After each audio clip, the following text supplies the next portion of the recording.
Recientemente YouTube decidió bloquear mi video de las 35 películas que definieron al cine de los 90. Era el video más visto de mi canal. No considero que sea el mejor, pero ni de cerca. Pero la verdad que era bastante especial. Y no es cuestión de la desmonetización. Si lo hubiesen solamente desmonetizado, obviamente seguiría estando subido para que se pueda ver. El problema es que está bloqueado. Se bloqueó en todo el mundo y no se puede ver directamente. Y la verdad es que no quiero que esto sea así, porque los 90 es mi década favorita de películas. Para mí las mejores películas, las que más me marcaron y las que más me gustan y las que más significan para mí son de los 90. Y como uno de los últimos videos que hice fue una selección de 30 películas que definieron a la década de los 2000, que se los dejo por acá para que lo puedan ver si es que no lo vieron. Así que dije, bueno, qué mejor idea que hacer un video de mi selección de 30 películas que definieron a la década de los 90. Aclaración importante, son 30 películas que considero que no es que sean las mejores, sino que son vitales e importantísimas porque han cambiado algo en la industria o han definido algún punto específico que veremos a continuación. Y al igual que el video de los 2000, vamos a dividirlo en bloques temáticos para explicar por qué estas películas han cambiado la industria y cuál es su peso y legado. Así que bueno, aclarado eso y sin más preámbulos, comencemos.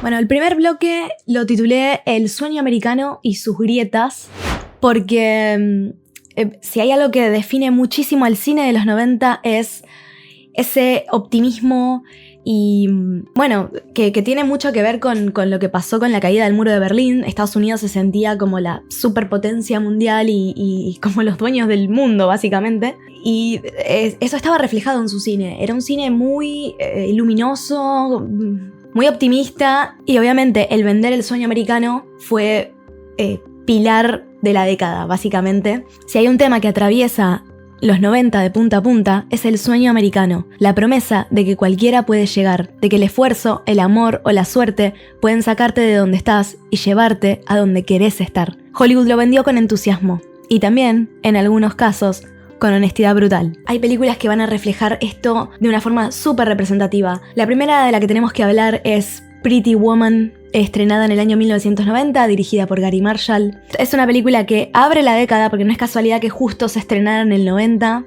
y encapsula todo este espíritu de sueño americano, de triunfar, de llegar a donde querés estar y de una forma súper encantadora también. La trama sigue a un exitoso hombre de negocios que contrata a una trabajadora sexual para que lo acompañe a eventos sociales durante una semana, pero la relación transaccional se convierte en un romance que desafía las barreras de clase en Hollywood. Yo considero a Pretty Woman un caso espectacular en la industria del cine, porque no es una película con un guionazo, es una película controvertida, su historia es controvertida. Para mí es la definición del cuento de hadas puro de los 90. Y creo que funcionó porque el mundo de los 90 quería creer en su cuento de hadas.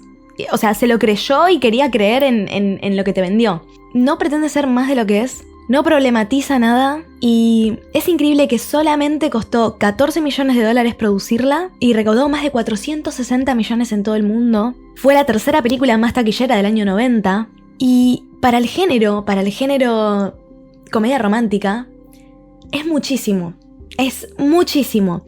Hay un caso súper particular. En el año 89, un año atrás, se estrenaba Cuando Harry conoció a Sally. Película tremendamente trascendental y tremendamente importante para la industria porque Cuando Harry conoció a Sally estableció la fórmula definitiva de las comedias románticas. El modelo a seguir de cómo tenés que hacer una buena comedia romántica y que funcione con todos los elementos y con la fórmula perfecta, básicamente. Lo que pasa es que las semillas de Cuando Harry conoció a Sally iban a dar sus frutos recién a principios de los años 2000. O sea, los 90 todavía no estaba este auge de las comedias románticas. Para principios de los 90, el romance estaba totalmente muerto. Entonces, que Pretty Woman se haya estrenado un año después, no tiene los elementos de cuando Harry conoció a Sally, porque estamos hablando de películas totalmente distintas, porque cuando Harry conoció a Sally teoriza sobre el amor y es más profunda.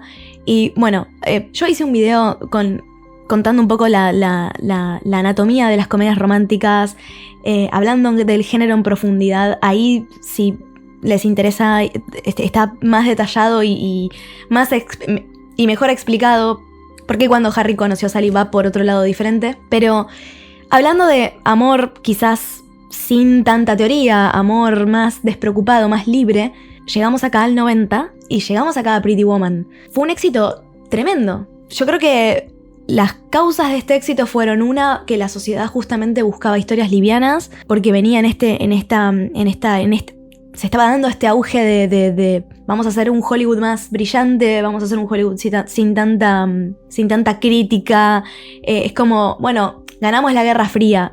La mente hollywoodense estaba en esa. Ganamos la Guerra Fría, somos los reyes del mundo, podemos hacer el cine que se nos canta y todo felicidad. Gran parte es eso. Y otra gran parte, para mí, sin dudas, sí que las estrellas, cuando das en la tecla, pesan a la película. Y acá tenemos que hablar de Julia Roberts, quien se convertiría a partir de acá en adelante, en los años que vendrán, en otra reina de las comedias románticas, en una estrella de Hollywood hecha y derecha, con su sonrisa eterna, su carisma. O sea, ¿qué decir de Julia Roberts?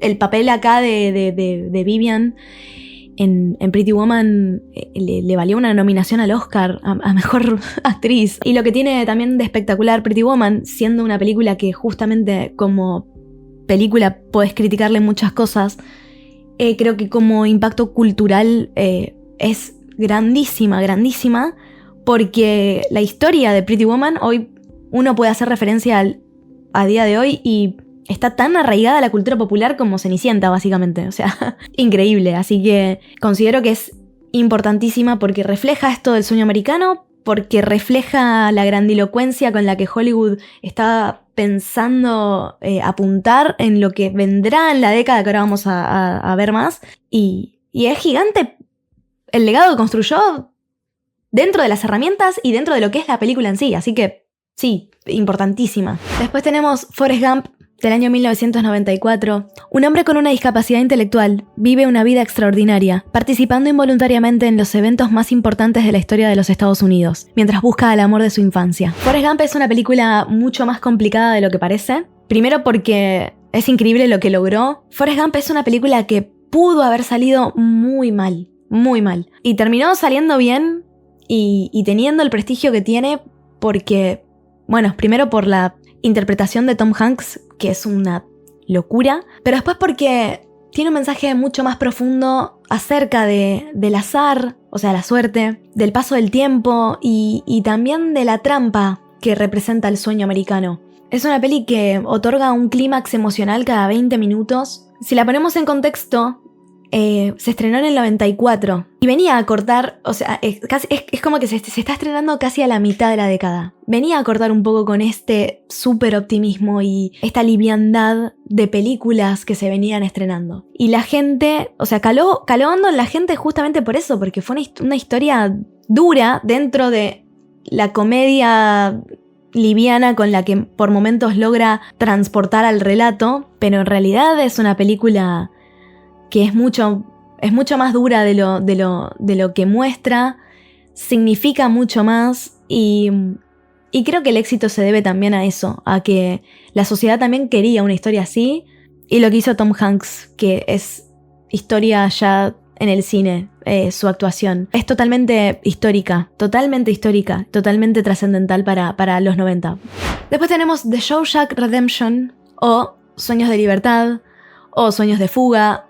No importa cómo la conozcas, tiene un montón de nombres. La trama sigue a un banquero que es condenado injustamente a cadena perpetua por el asesinato de su esposa, encontrando esperanza y redención a través de la amistad y la resiliencia en una prisión brutal.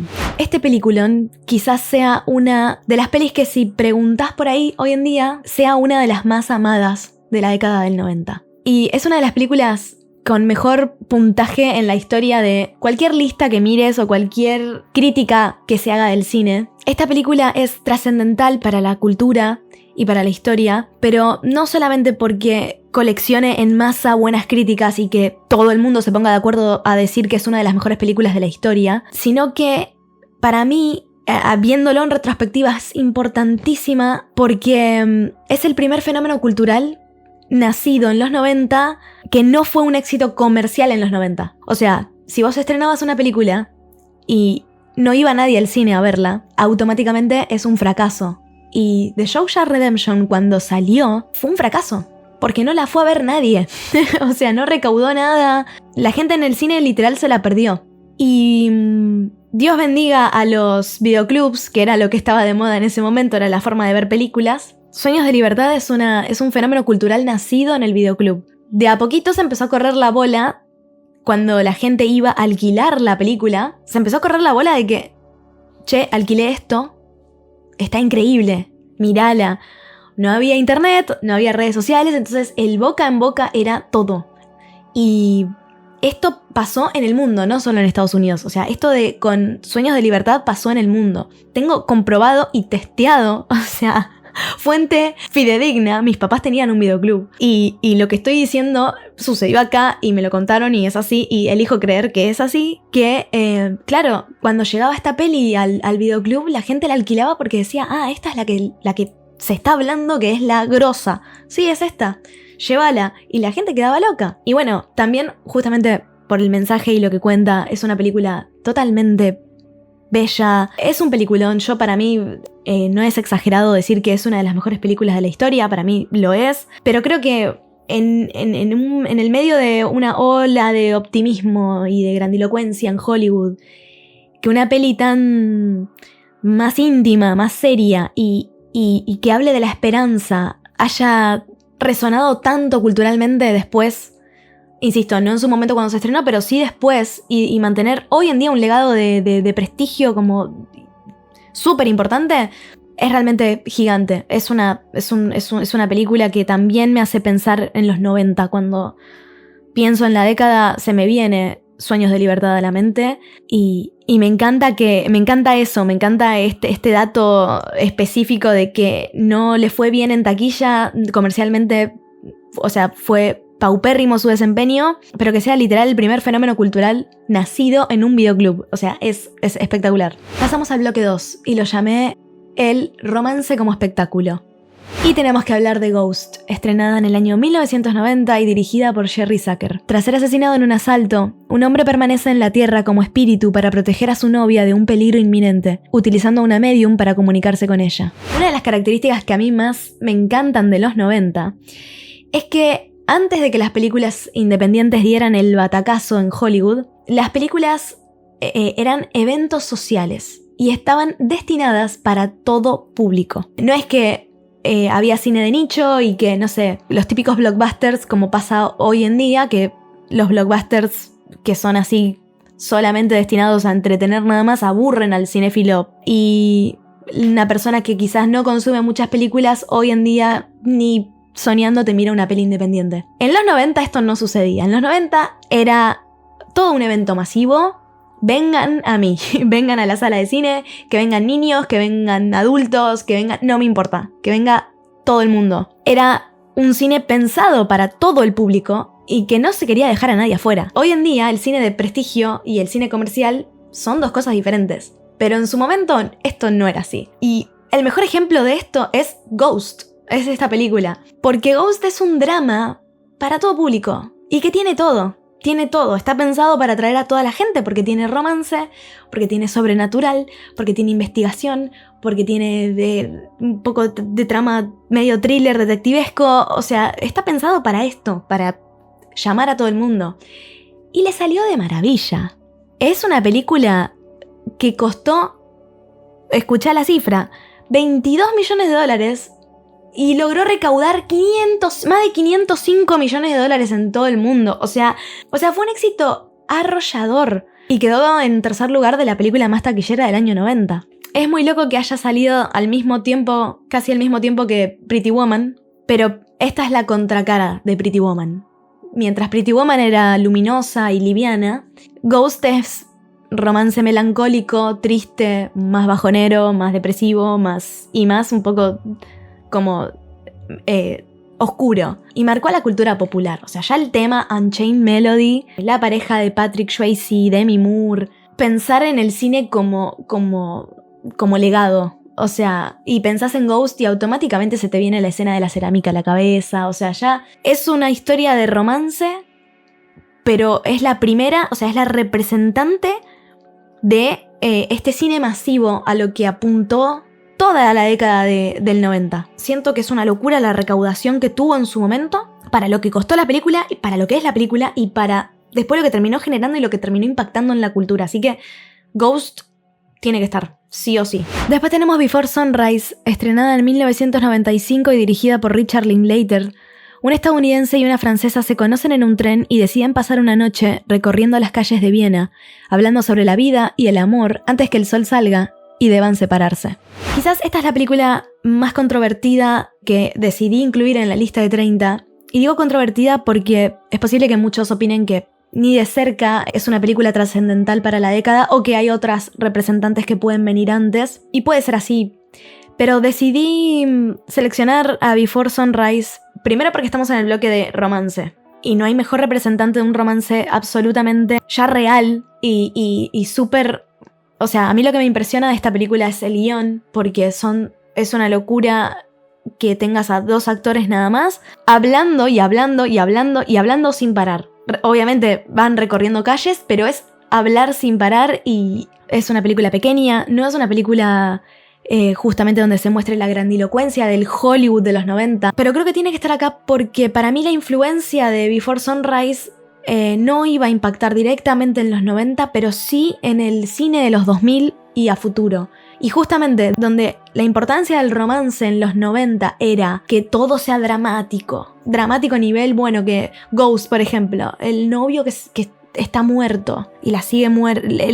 Mirá lo que es el amor por él, que la sigue a ella estando muerto. Pretty Woman, que se van a enamorar igual dentro de una relación súper inverosímil, pero no importa, porque viva el amor. Bueno, Before Sunrise termina demostrando que el mejor romance no tiene que ser sí o sí el dramático, sino el más honesto o el de conversaciones profundas. Yo la selecciono porque siento que es importantísima para el cine que va a venir. De hecho, su legado creció muchísimo en las décadas siguientes, así que considero que es muy importante. Seguimos con la película que para mí, sin ningún tipo de dudas, es la película que define a el cine de los 90, la que define a la generación de los 90, a los niños criados en esta generación, a la película más grande creada hasta este momento. Estamos hablando de Titanic. Yo podría estar 1000 horas hablando de Titanic. Es una de mis películas favoritas de la historia.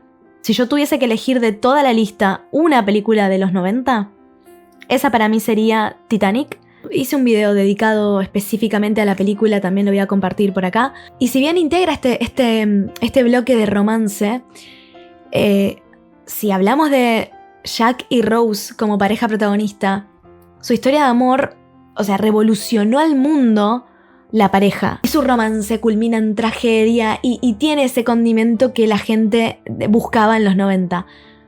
Pero en realidad, Jack y Rose es una historia totalmente secundaria dentro de lo que es esta película. Titanic cuenta la historia de un hecho real que sucedió el 14 de abril de 1912, donde el transatlántico Titanic choca contra un iceberg y se hunde y terminan muriendo 1500 personas. Lo que pasa que, ¿cómo contás esta historia? Y acá viene, acá siento que esto es el gran logro de James Cameron. 1500 víctimas. Es un número muy abstracto para representarlo en pantalla. Entonces, ¿cuál es la mejor manera de representarlo? Bueno, poner a Leonardo DiCaprio y a Kate Winslet como pareja para vos, como espectador, vivirlo a través de ellos y sentir y empatizar y subirte literal a ese barco y vivir con ellos la desesperación. Eso es lo que logró magistralmente. Titanic es una película donde James Cameron no conseguía el presupuesto necesario para hacerla a la escala y a la talla en la que la quería hacer. Costó $200 millones, pero terminó recaudando más de $1.800 millones en todo el mundo, convirtiéndose en la película más taquillera de la historia del cine. O sea, en cuanto a... Si el cine de los 90 buscaba la gente en masa yendo al cine, bueno, acá con Titanic lo hicieron. Es loquísimo pensar que claro, nosotros hoy con toda la tecnología y con las redes sociales estamos muy acostumbrados a que se hable, a tener la conversación en la mano, literal, en la mano. Se estrena una película, uno entra a Twitter y empieza a ver lo que opina la gente. Si le gustó, si no le gustó, si están yendo al cine a verla, si está siendo un fracaso. En ese momento no había este tipo de conectividad, y que Titanic haya recaudado tanto y haya movido a millones y millones y millones de personas fue porque la película es tan grande. O sea, insisto, para mí hay dos películas y siempre en mi análisis de Titanic y lo que a mí me sorprende lo veía de esa forma. Vos tenés por un lado la historia de amor de Jack y Rose, donde si te gusta la cursilería y si te gusta el romance, bueno, listo, son una pareja encantadora.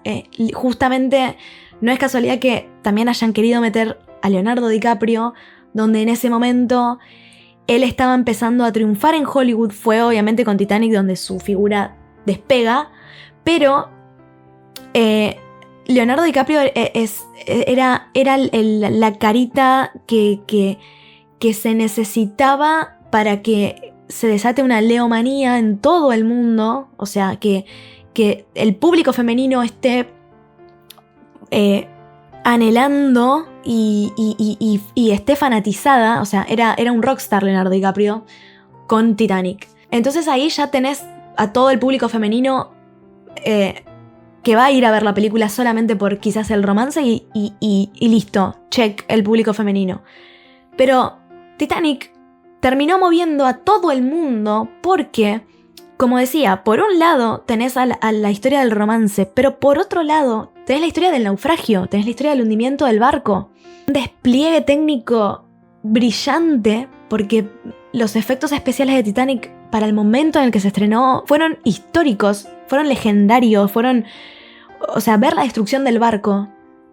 Y no me imagino verlo en pantalla grande en ese momento, en el 97, donde el hito que la gente quizás tenía en su mente hasta ese momento habían sido los dinosaurios de Spielberg en Jurassic Park. Quizás hasta ese momento la gente tenía en mente como, uy, mirá el avance tecnológico. Bueno, con Titanic y James Cameron dijo, este es el futuro del cine. Y efectos que se ven tremendamente bien, y efectos que se ven tremendamente bien a día de hoy, en el año 2026. Si vos mirás Titanic hoy en día, es imposible que no te quedes así mirando la película, porque es 20 años después, loco, casi 20, me estoy emocionando, pero casi 20 años después, sigue siendo una película enorme, enorme, que se ve increíble. Y se ve mucho mejor que películas de hoy en día. Cada dólar gastado, porque Titanic fue la película más cara de la historia también hasta ese momento, dato no menor. Cada dólar gastado lo ves en pantalla, lo ves en el barco, lo ves en la recreación. James Cameron es un loco que dijo, a mí no me basta con hacer una maqueta, yo tengo que recrear el barco casi a tamaño real. Y el tipo lo mandó a construir. El tipo filmó una película de un barco que de verdad se para en vertical y se parte en dos, y vos lo estás viendo en pantalla.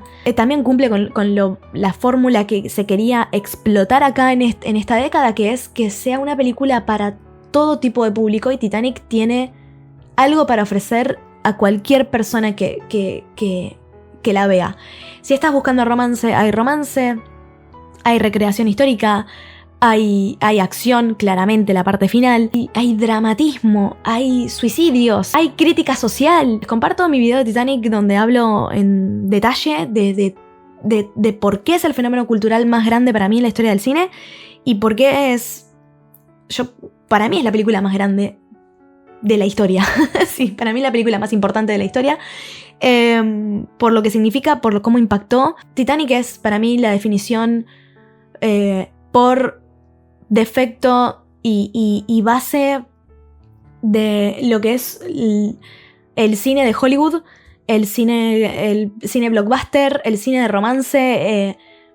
Para mí es la película más grande de la historia y la número 1 que define a los 90. Si alguien me pregunta la película por definición de la década del 90, voy a decir Titanic y es así. Y pido 1000 disculpas por todo lo que hablé en esta sección. El bloque 3 es la revolución de la animación y está integrado por películas animadas que definieron a la década y son La Bella y la Bestia, estrenada en 1991. En 1989, Disney estrenó La Sirenita y fue un éxito, recaudando $180 millones en todo el mundo y marcando el camino que la compañía tenía que tomar para triunfar. Contar historias basadas en cuentos homónimos, desarrollar personajes entrañables y contar con un buen repertorio de canciones. La Sirenita es el comienzo de la era del renacimiento de Disney. La Bella y la Bestia recreó la fórmula de La Sirenita, pero la mejoró. Desarrolló mejor las motivaciones de los personajes principales y secundarios, elaboró mejor el guión, presentó a un villano narcisista y sin escrúpulos, y a una princesa que rescata al príncipe. Una historia con una premisa que nos cuentan al empezar la película. ¿Quién podría ser capaz de amar a una bestia? Ella. Y su presentación es icónica. En solo 4 minutos nos dan toda la información que necesitamos saber sobre la sociedad en la que Bella vive y sus motivaciones personales y sueños. La legendaria escena del baile lo es, porque apabulla con esa magia con la que Disney se llena de dinero. Magia tecnológica, magia sentimental y magia inexplicable. La animación es preciosa, el salón está cargado de detalles, la coreografía es majestuosa y retrata el momento justo en el que 2 personas se enamoran. El vestido de Bella es hermoso y la canción Tale as Old as Time es tan épica que Angela Lansbury la grabó en una sola toma e hizo llorar a todos los presentes en el estudio. Cada una de las 9 canciones se volvió icónica desde la primera vez que las escuchamos. Puso de moda a los musicales e hizo que nadie volviera a considerar a la animación un género menor. La Bella y la Bestia es la primera película animada en estar nominada a Mejor Película en los Oscars, un hito cultural que conserva la capacidad para que, durante casi 90 minutos, volvamos a sentir esa inocencia que la vida adulta nos obliga a reprimir. Porque cuando todas las películas de los 90 giraban en torno a la importancia del aspecto físico, bastó una sola para convencernos de que la belleza está en el interior. Seguimos con El Rey León, estrenada en 1994. Si con La Bella y la Bestia y Aladín, Disney ya podía sentirse consagrado, con El Rey León se llevaron una sorpresa tan gratificante que jamás esperaron. Y es que los productores directamente no le tenían fe a la película porque la historia no era tan buena. El Rey León se estrenó el 15 de junio de 1994 y fue un éxito arrollador en taquilla. Presupuestada en $45 millones, logró recaudar 968 millones a nivel mundial y fue la película de animación más taquillera de la historia hasta ese momento, y la más taquillera del año 94. Se puede decir que es la reina de la animación de los 90 y hoy en día es considerada una joya y un clásico de Disney. El Rey León tuvo un impacto cultural inmenso para la época, y los factores son muchos. La historia, como tan errados estaban sus productores, caló hondo en toda una generación, niños y adultos. Es el primer guión de Disney que no está basado en una historia específica, sino que toma inspiración de la Biblia y de Hamlet. Si la muerte de la madre de Bambi en los años 40 resultó tan trágica, con Mufasa la generación aprendió lo que es quedarse sin aire y sobrevivir para seguir mirando la película. Es mi primer trauma infantil y hoy en día me sigue sacando una lágrima cada vez que veo la escena. Todo en la película es armonioso y funciona como reloj. Desde los personajes hasta la animación y los colores. La banda sonora ganadora de 2 Oscar es icónica y es imposible no cantar Hakuna Matata aún en los tiempos que corren. Y hablando de Hakuna Matata, la película desborda de mensajes y lecciones que nos marcaron para siempre. El pasado puede doler, o huís de él, o aprendés. Todo está conectado en el gran ciclo de la vida. O no tengas preocupaciones. Son lecciones que hoy en día todos, sin importar la edad que tengamos, sabemos. Y eso dice mucho del impresionante legado cultural que El Rey León sembró en todos nosotros. Para mí es la película de animación definitiva de la década. Y después tenemos que hablar de Toy Story, estrenada en 1995. Toy Story no es solo una gran película, es un antes y un después en la historia del cine, porque es la primera película animada completamente generada por computadora, el debut de Pixar en el largometraje, y contra todo pronóstico, una obra maestra. Pero lo que hace a Toy Story extraordinaria no es la tecnología, que en 1995 era revolucionaria, sino la historia. Un vaquero de juguete que tiene miedo a ser reemplazado. Un astronauta de juguete que descubre que no es real. Dos personajes que hablan, sin decirlo explícitamente, sobre la identidad, el miedo al olvido y la amistad como ancla. Pixar entendió, desde el primer día, algo que muchos estudios tardaron décadas en aprender, que las mejores películas animadas no son para niños, son para todos. Y que la mejor forma de llegar a los adultos es a través de los temas que más les cuesta hablar. El bloque 4 decidí llamarlo el thriller y el lado oscuro, porque acá empieza también en los 90 a verse una sed para consumir historias oscuras, historias con suspenso, con enganche, y el thriller va a ser un género estrella, o sea, va a surgir y va a calar hondo en toda la sociedad. Hay infinidad de thrillers, joyitas en esta década, pero para esta sección, para este bloque, quiero hablar de dos, que son para mí los que más son las dos piedras fundacionales del thriller de los 90. Por un lado, tenemos El silencio de los inocentes, estrenada en 1991, dirigida por Jonathan Demme, cuya trama sigue una joven cadete del FBI que debe buscar la ayuda de un brillante psiquiatra y asesino encarcelado, Hannibal Lecter, para atrapar a otro asesino en serie, Buffalo Bill. También, para mí, una de las mejores películas de la historia del cine. Es un thriller súper oscuro y muy inteligente, donde invita al espectador a ser parte de esta... Primero de esta relación de constante tira y afloje que se genera entre Clarice Sterling, interpretada de una forma brillante por Jodie Foster, y Hannibal Lecter, que, Dios, qué decir de Anthony Hopkins en su papel. Un personaje que no aparece más de 20 minutos en toda la trama, pero que se roba la película, quedando como la imagen de... como, no sé, la referencia de mejores villanos de la historia del cine, y aparece Hannibal Lecter sin dudas. Es un thriller muy pesado, muy oscuro, con un guionazo, y es una de las películas más grandes de la década. Es una película totalmente histórica, para mí es legendaria, y también tengo un video hablando de ella y analizándola en detalle, así que si te interesa lo dejo también acá para que lo puedas ver. Es una película con esa carga psicológica que la sociedad de los 90 necesitaba para empezar a consumir, y caló hondo porque después el género thriller se empezó a disparar por toda la década.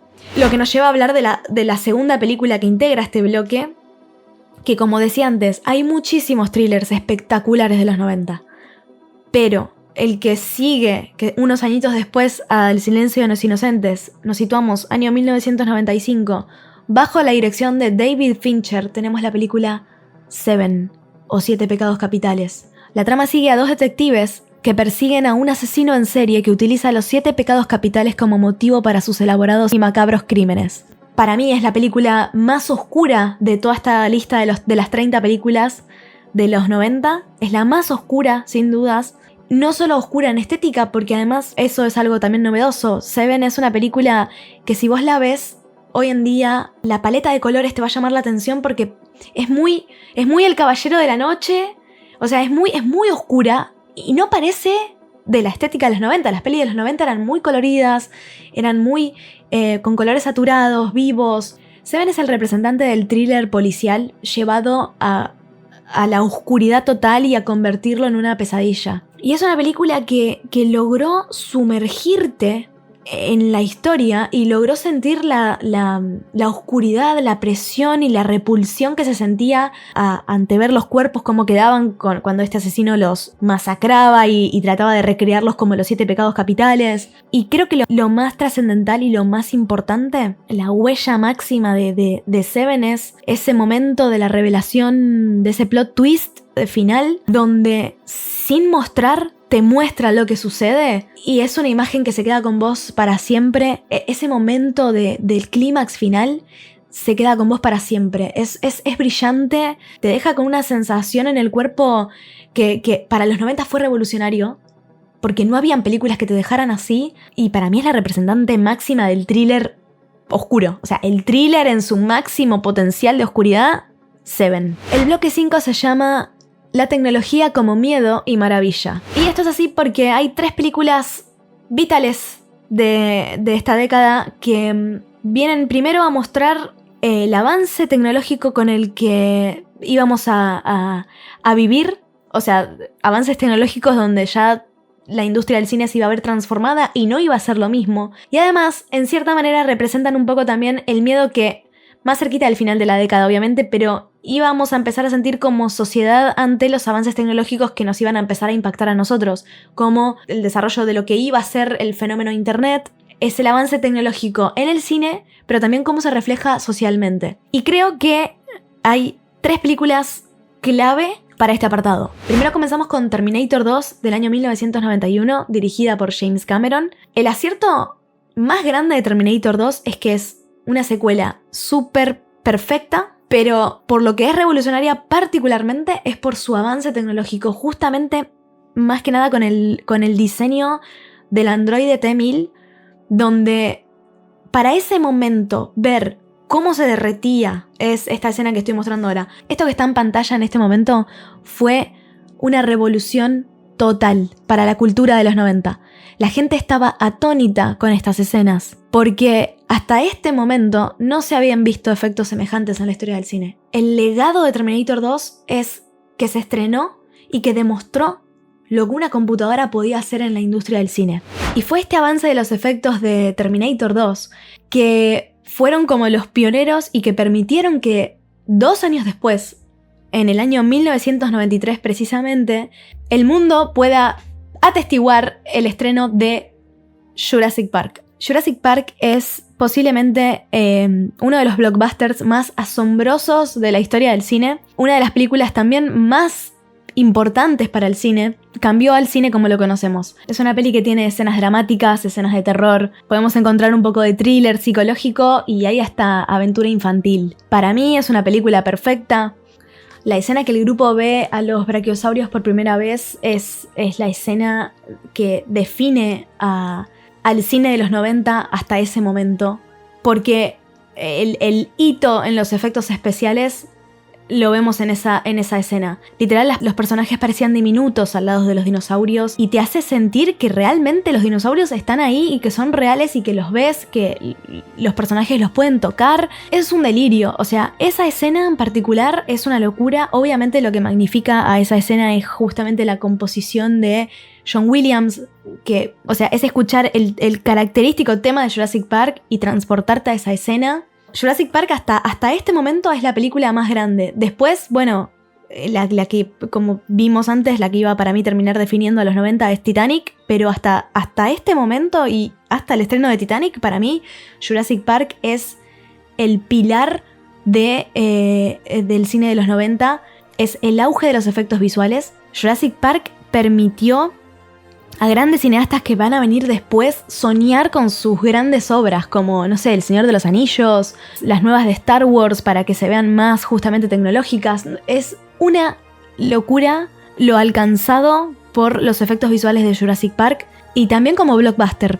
Es un blockbuster perfecto. Es una película perfecta y bueno, también hice un video sobre Jurassic Park y lo dejo para que lo puedan ver al que le interesa, que es donde también la analizo y explico el por qué es una de las películas más importantes de la historia del cine, sin dudas. Y la tercera película de la década que me gustaría mencionar, que está en este bloque de lo que es la tecnología y el miedo quizás a la tecnología, es justamente The Truman Show del año 1998. Siento que es una película súper adelantada a su tiempo.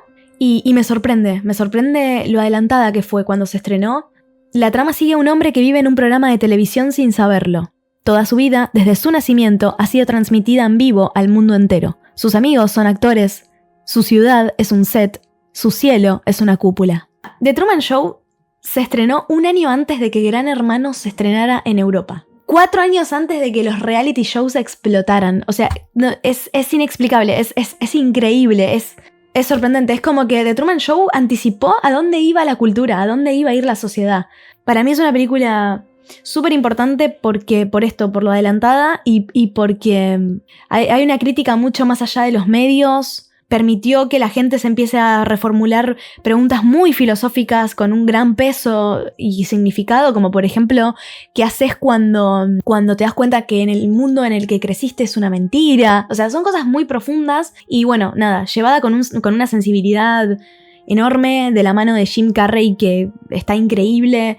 Posta para mí es importantísima de Truman Show. El bloque 6 se llama El cine que rompió las reglas. Está integrado por películas que han cambiado a la industria por el nuevo aporte que trajeron, ya sea porque o introdujeron a un autor, a un tipo de cine de autor específico, o rompieron con el esquema en el cual Hollywood venía trabajando o el cual la sociedad estaba también seteada mentalmente. Son varias películas que incluí en este bloque, ahora voy a explicar obviamente cuáles son y por qué cada una de ellas. Vamos con la primera, es El joven manos de tijeras, estrenada en el año 1990, dirigida por Tim Burton. El joven manos de tijeras sigue a un hombre artificial creado por un inventor excéntrico que tiene tijeras en lugar de manos y vive solo, en un castillo, en las afueras de un suburbio perfecto y colorido, hasta que un día lo descubren. Y acá estamos hablando mucho de una película que cambió las reglas en cuanto a lo que es instaurar un cine de autor, por así decirlo, porque esta es la peli que vino a demostrar la estética Tim Burton, una estética que hoy nosotros reconocemos no solo en las películas de Tim Burton, sino en películas que no son suyas. O sea, Tim Burton tiene una particularidad muy loca, que me parece increíble, que para mí esta es una de las películas más personales que él tiene. Socialmente y culturalmente fue importantísima porque vino a demostrar que Edward es como el outsider perfecto y definitivo. Es como la representación de los bichos raros. En Hollywood, hasta este momento, si vos no eras el héroe perfecto o los galanes de los 80, que lucías con un gran físico y eras lindo y atractivo, y es como que estabas fuera. Llega el joven manos de tijeras y te hace empatizar y te pone como protagonista a un bicho raro, justamente. Y es una peli que abraza al bicho raro que hay en vos y dice, está bien ser raro está bien, ser diferente está bien. Es una peli que creo que no solo es especial por esto de la estética que cuento, sino en el mensaje que viene a ser bastante subversivo para los 90, porque no... Vos tenías que ser como protagonista y estar estelarizando un papel como perfecto. Y llegó Edward y demostró que no hace falta y que está bien, de hecho, que no sea así que me parece que tiene que estar acá. Otra película también del 90 que rompe esquemas en Hollywood es Home Alone, dirigida por Chris Columbus, un gran director de lo que es cine infantil. Y justamente lo que para mí acá rompe con el esquema es que se puede poner en protagonista a un niño y el cine infantil puede ser totalmente rentable y no hace falta que sea o el romance o el cine de acción o una comedia. O sea, que la película más taquillera del 90 sea cine infantil fue toda una revolución porque a nadie se le había ocurrido. Justamente la premisa de esta película es espectacular. Un nene que se queda solo en casa se tiene que defender de 2 ladrones y a ver cómo se defiende. Es una película que súper familiar y que hace todo bien. De esas que son un clásico instantáneo ni bien se estrenan. A día de hoy seguimos hablando de ella, la seguimos viendo cada Navidad. O sea, es cultura pop representada en cuando arranca la década y lo que viene a romper. También hablando de un poco de cine de autor, surge con más fuerza el nombre de Tarantino. Y en el año 94 está el estreno de Pulp Fiction. Tarantino para Pulp Fiction toma el thriller criminal y lo desmonta totalmente, porque tiene una narrativa no lineal. Los personajes, en vez de estar hablando del crimen, empiezan a bizarrear y hablan de las hamburguesas. Los villanos son protagonistas. Los protagonistas de repente no son tan importantes y mueren. Bueno, es agarrar lo que estaba hecho y hacerlo diferente, con una actitud despreocupada de voy a hacer esto y no me importa nada, como es Tarantino. Yo creo que por todo esto, por hacer totalmente toda la inversa, es por lo cual Pulp Fiction funciona y es un peliculón. Para mí es la referente de las películas de los 90 que se estrena y rompe el esquema y rompe las reglas y que el público estuvo dispuesto a seguirlo. Y en este bloque nos estaba faltando hablar del género de terror.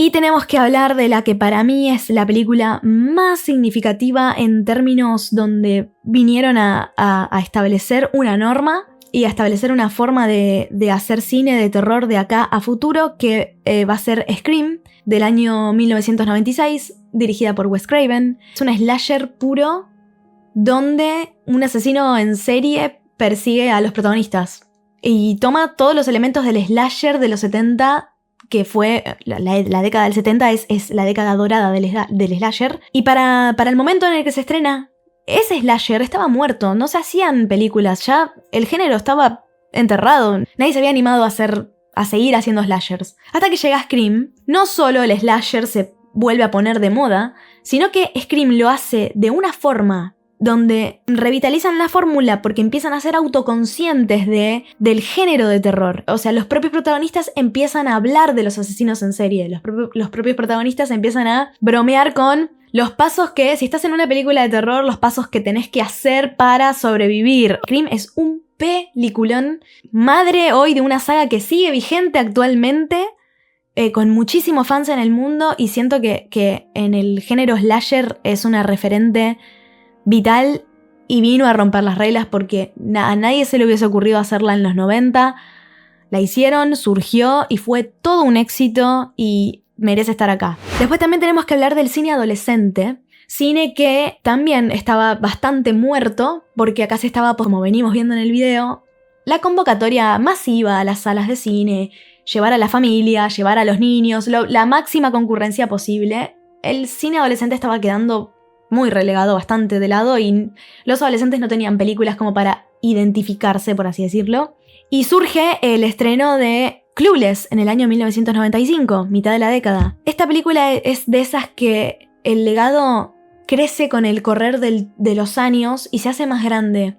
Y gracias al paso del tiempo uno se puede dar cuenta de el peso y el cambio que la película trajo. Y para mí, Clueless es una película tremendamente icónica, no solo porque creció con el correr de los años, que sí sucedió eso, sino que es como la abuela de las películas adolescentes. Yo hoy tengo muy en alto a Mean Girls, a Chicas Pesadas, del año 2004. Clueless caminó para que Mean Girls pudiese correr. Pone a la protagonista femenina también como a criticar al sistema, con toda una estética videoclip que había atrás, que hasta el momento en el que se estrena la película, uno no sabía que esa era la estética MTV. Después, con el correr del tiempo, nos vamos dando cuenta, mira, la estética MTV, uno la ve materializada. En ese momento no, en ese momento era la estética que se usó para la película. Pero es increíble que Clueless marque la estética MTV. Vos hoy la ves y decís, es la película pionera de la estética MTV. Te abre la puerta a la cultura pop de los 90, tipo el pop chicle, con los colores, con la música, estilo, bueno, el pop que va a venir. Para mí es abuela de todas las icónicas de los 2000 que hoy decimos cine adolescente de los 2000, como Mean Girls, Legalmente Rubia, cualquiera de las comedias románticas. Para mí está en esta lista porque es pionera. Ya mencionamos terror, cine adolescente, y me queda hablar de cuál fue la revolución o qué cambió en lo que es el cine de comedia. Para mí, en los 90, lo mismo, hay muchísimas películas de comedia, pero si yo tengo que mencionar una que revolucionó la forma de hacer comedia al respecto, es There's Something About Mary del año 98. There's Something About Mary es una película de comedia donde llevó la comedia al máximo nivel que se podía tolerar. Fue todo un éxito en taquilla, comercialmente le fue muy bien, porque la gente se reía de verdad, porque hasta ese momento no se había visto tanto como una comedia rozaba lo escatológico y mezclaba lo escatológico con lo bizarro, y cómo se animaba sin tapujos a mostrarlo y a contarlo. Era como, también es una película muy despreocupada dentro de lo que es el género de comedia, pero demasiado despreocupada. Era como, soy esto, consúmanlo, véanlo, y funcionó de maravilla, para mí es la referente. Si yo tengo que pensar en un clásico de los 90 de comedia, se me viene esta película automáticamente a la cabeza. La siguiente película que siento que si hablamos de revolucionar al cine y de romper las reglas, para mí es Sexto Sentido, del año 99, dirigida por M. Night Shyamalan. Porque no solo esta película tiene uno de los giros argumentales más famosos de la historia del cine, sino que justamente fue su uso lo que volvió locos a todo el mundo. O sea, la gente no paraba de hablar del giro de Sexto Sentido y que no lo vieron venir porque en su narrativa te mantenía atento. Cuando vos ves el giro argumental, no lo puedes creer. O sea, hoy en día está trillado, claramente. Pero para los 90, para el momento en que la gente lo vio, fue una locura. Y para mí es trascendental, no solo porque para mí es una gran película, sino que puso de moda a los giros argumentales. O sea, después de Sexto Sentido se estrenaron infinidad de películas que querían replicar esa sorpresa. Que era como, no, bueno, para que sorprendan al espectador sí o sí hay que meter un giro argumental. Era como la norma. Mucha gente quiso hacerla la norma. Y nada, la reina de todo esto es Sexto Sentido. Para mí, un peliculón súper importante, para mí súper importante. Y la última que me gustaría mencionar, que siento que rompió mucho con la narrativa de las películas hasta este momento, es Magnolia, de Paul Thomas Anderson. Magnolia se estrenó en el año 99. Magnolia es una película que entrelaza las historias de los personajes, es de larga duración y no es una película para todo el mundo, es exigente. Y hoy es más tolerable debido a la gran cantidad de producciones y propuestas que uno tiene para encontrarse con películas así. Pero para los 90, donde todo lo comercial y lo pop y lo rápido era como el auge, la novedad y lo que había que hacer en Hollywood, siento que Paul Thomas Anderson haciendo esta película fue totalmente en contra a lo establecido y a las normas y a las reglas que había que hacer, que Hollywood te decía que tenías que hacer. O sea, para mí Magnolia es un milagro surgido en el medio de la época en la que salió. Yo hoy en día puedo ponerme a pensar que alguien puede concebir una película como Magnolia. Hoy en día, sí, fácilmente tendría luz verde. Pero en su momento, para esta época específica donde el tipo de cine era películas como todas las que estamos viendo y que estaba totalmente en contra de esas normas, Magnolia para mí es un milagro, De más está decir que me parece una de las películas más brillantes de la historia del cine, me parece un peliculón, para mí es la mejor de Paul Thomas Anderson. Siento que Magnolia da una declaración como que el cine es como la vida misma, puede ser compleja, o sea, el cine es complejo, desordenado y puede hacer un estudio de personajes y de vida.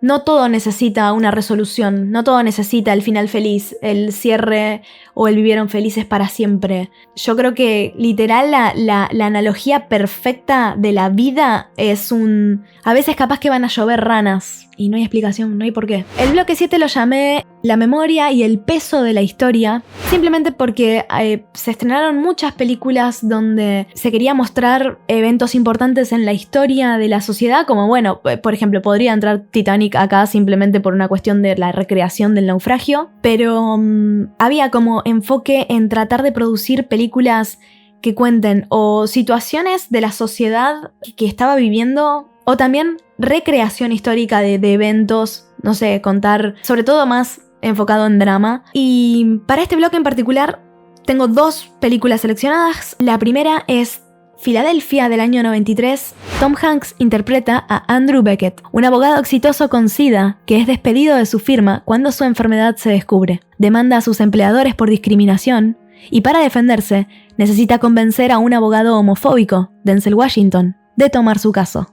Para mí es una película tremendamente importante. No quizás, es muy posible que si hoy hablamos de Filadelfia, gente que consume cine hace muy poco no sepa de qué película estamos hablando, pero yo siento que para el momento en el que Filadelfia se estrenó fue totalmente importante. Creo que es una película que Hollywood necesitaba hacer. Es una peli que pone en el cine mainstream una temática tan compleja y necesaria como lo era la crisis del SIDA que venía azotando al mundo hacía más de una década atrás. Para tener un poco de contexto de por qué es la importancia, y me parece como increíble, en el año 1981 el New York Times publica por primera vez un artículo donde mencionaban a la peste rosa Y desde que se publica ese artículo, explota la situación y Estados Unidos, el mundo también, pero Estados Unidos empezó a tratar al SIDA como un monstruo repulsivo que nadie quería ni mirar ni tocar.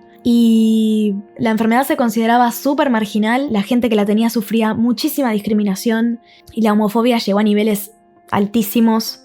Ninguna obra social atendía a los enfermos y ellos terminaban muriendo en situaciones deplorables, solos. Fue una crisis horrible, fue una crisis muy fuerte que duró toda la década de los 80. A principios de los 90 el público estaba un poquitito más receptivo, si se quiere la palabra, a la situación, sobre todo teniendo en cuenta de que estrellas de renombre la padecían, como Freddie Mercury, Magic Johnson o Rock Hudson. Al ver que estas personas podían ser víctimas del SIDA, justamente la palabra enfermo fue reemplazada por víctima. Y bajo este contexto histórico aparece Filadelfia, primera película del cine mainstream de Hollywood en poner y en abrir el telón y mostrar esta situación. No es una película perfecta, es una película que hoy parece pasada de moda si la vemos, pero creo que la importancia del contexto histórico en el que surgió es enorme porque llegó al hogar de millones de personas y que se pudieran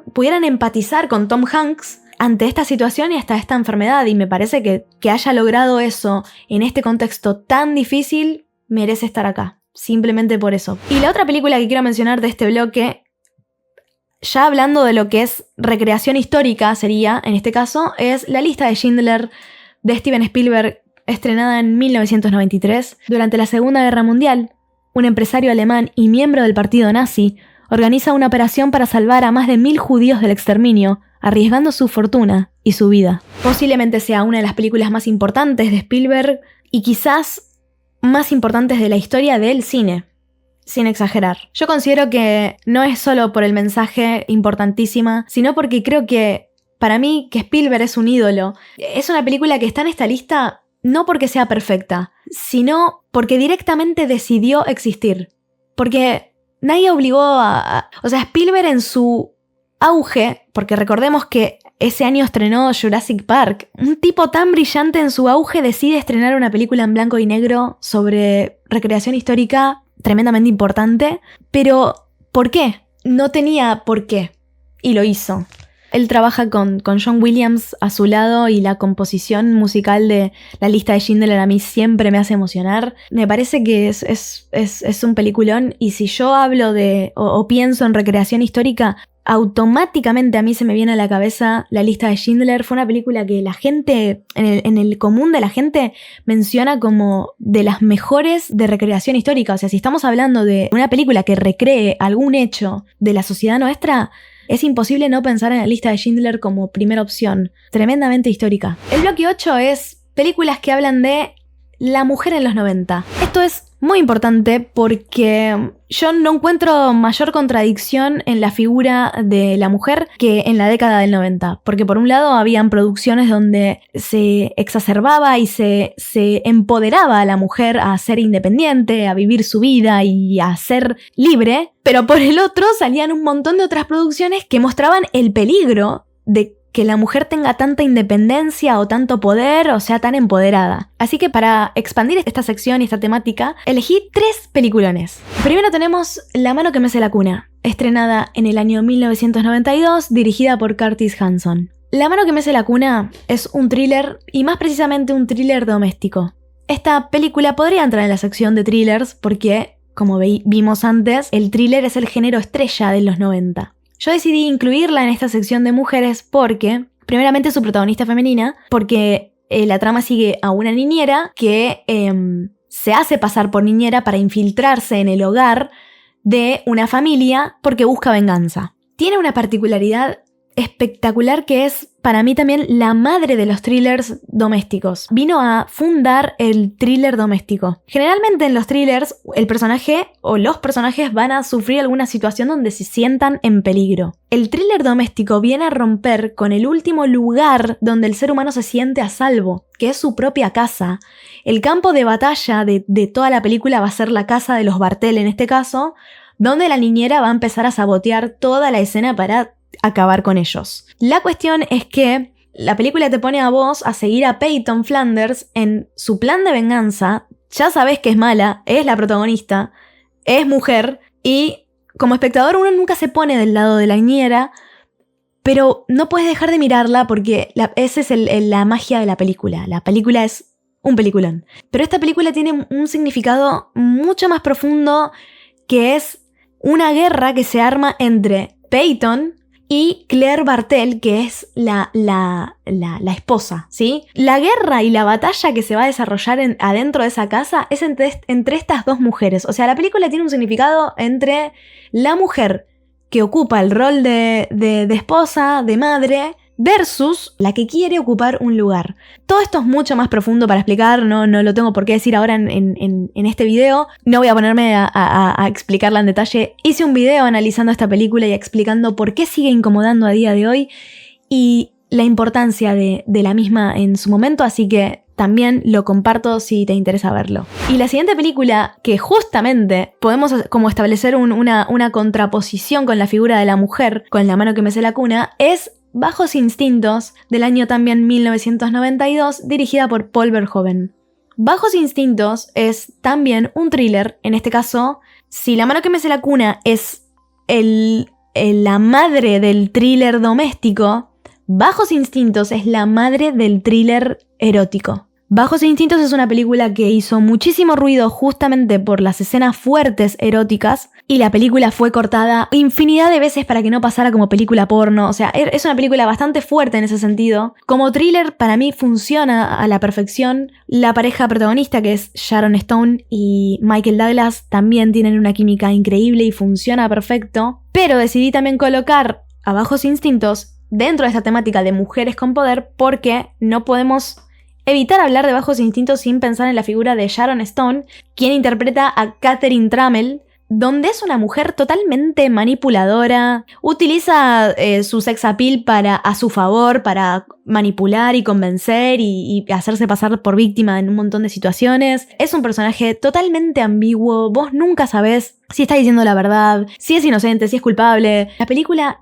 es tremendamente ambigua entre hacerte sentir que la culpable es ella o que no directamente, que es inocente, pero todo el tiempo, no hay momento donde la película no te haga pensar que ella es el peligro real de la película. También plantea una lectura incómoda para la época, que es, ojo con la mujer con poder. No hay mejor escena que sintetice el poder que Katherine Trammell tiene en toda la película, que es la escena del interrogatorio, la famosa escena del interrogatorio. Hoy en día es famosa por el cruce de piernas de Sharon Stone, pero esa escena en realidad debería ser famosa por el uso del poder, el manejo del poder que tiene Katherine contra todos los tipos que estaban mirándola en esa habitación. Y tanto La mano que mece la cuna como Bajos Instintos son dos películas que están diciendo ojo con la mujer con poder. La mujer con poder es una amenaza. La mujer con poder está mal y las cosas pueden terminar mal. También hice un análisis de Bajos Instintos y la vinculo con La mano que mece la cuna y también con otra película de los años 80 que es Atracción Fatal. Es como una trilogía de análisis que van como juntos de la mano. Lo recomiendo mucho si te interesa ver esta situación que menciono, que justamente como que el eje central de